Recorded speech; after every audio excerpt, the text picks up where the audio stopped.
урматтуу депутаттар, урматтуу депутат Мадымаров, министр юстициянын адресине катуу айтып кеттиңиз, сабатсыз экенсиң, анан тиги бу деп.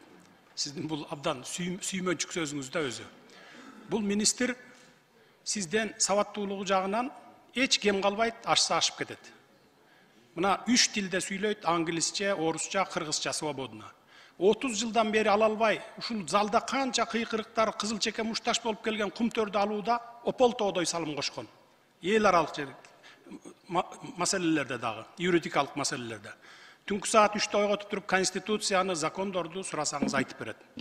Мына мен ушуну айтып коеюн дедим.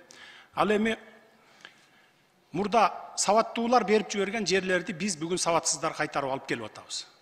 Азыр Камчыбек Кыдыршаевичтин докладынан да менин айткан сөздөрүмөн дагы ынандыңыздар, урматтуу депутаттар.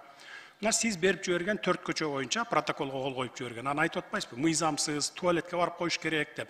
А бирок тиги тарап барбайт экен аны менен. Мына деп эле көрсөтүп туруп алат экен. Бир нече жолу көрсөттү. Өткөндө Астанадан дагы 3 тараптуу жолугушууда да көрсөттү.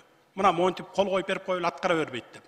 Андан бери мына 2 жолу сүйлөшүп келди Камчыбек Кыдыршаевич. Кече жакында биз кайра кайтарып аны нейтральный статус КВО бердирип атабыз. Ошого макул кылдык. Сеники да эмес, меники да эмес болсун, андай болсо деп туруп. Эгерде мындан кийин эле дагы айнып кетпесе эле. Нейтральный территория. Биз Лейлеке түзөтөбүз, сен Ходжайлооң менен Борукка түзөтөсүң.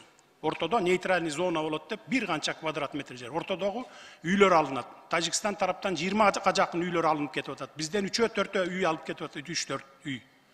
Мына ушундай иштерди жасап атабыз. Анан эми бири-бирибизди жөн эле дайыны жок күнөөлөй бербейли.